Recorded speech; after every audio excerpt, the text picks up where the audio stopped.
Hi! ఈరోజు కొబ్బరికాయ కొడితే అందులో నుండి పువ్వొచ్చిందండి. మీలో ఎంతమందికి ఈ ఎక్స్‌పీరియన్స్ అయింది యూఎస్ వచ్చిన తర్వాత అనేది నాతో కామెంట్ బాక్స్‌లో షేర్ చేయండి. ఎందుకంటే యూఎస్ వచ్చిన తర్వాత మనకేంటంటే మంచి కొబ్బరికాయలు దొరకడమే చాలా కష్టం. ఎప్పుడు తెచ్చిన పాడవ్వడమో, అందులో వాటర్ లేకపోవడమో ఏదో ఒక సమస్య ఉంటూనే ఉంటది. బట్ ఫస్ట్ టైము కొబ్బరికాయలో పువ్వొచ్చిందండి. మేము రెగ్యులర్‌గా కొబ్బరికాయలు తెచ్చుకుంటూ ఉంటాము. అప్పుడప్పుడు కొబ్బరికాయ అంటే కొబ్బరి, బెల్లం తింటే కొంచెం మంచిదంటారు కదా! అలా తెచ్చుకుంటూ ఉంటాము. ఎప్పుడు తెచ్చుకున్నా ఏంటంటే కొబ్బరికాయ మంచిగా ఉన్నా మనకి కొబ్బరి అందులో నుండి తీయడం కొంచెం కష్టంగా ఉంటది. అప్పుడప్పుడు ఫింగర్స్ కట్ అవ్వడం అలాంటివి కూడా అవుతూ ఉంటాయి.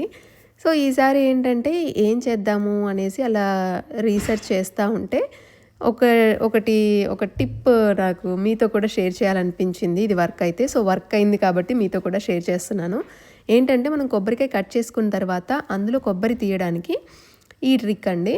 మనము స్టవ్ ఆన్ చేసి ఇది చాలా లో ఫ్లేమ్‌లో మాత్రమే చేయాలండి. మీరు బిట్వీన్ 2-3 ఆ మధ్యలో పెట్టేసుకొని స్టవ్‌ని ఫ్లేమ్‌లో చుట్టూ ఇలా కొబ్బరిని తిప్పుకుంటూ మనము కాల్చుకోవాలి.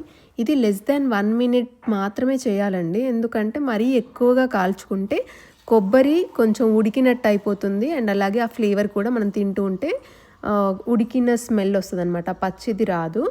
మీకు ఫ్రెష్‌గా అలా ఉండాలంటే లెస్ దాన్ 1 మినిట్ మాత్రమే మీరు చుట్టూ కాల్చుకుంటూ ఉండండి.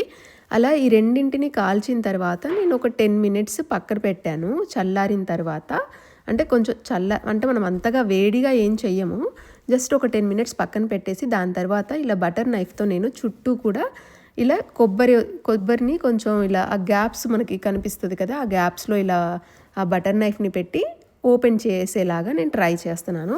మనకైతే ఈజీగా వచ్చేసిందండి ఈ 2 కూడా. ఇంతకు ముందయితే ఇలా చేయకుండా పచ్చిది తీయడం అంటే కష్టమయ్యేది. చాలా కష్టమయ్యేది నాకు.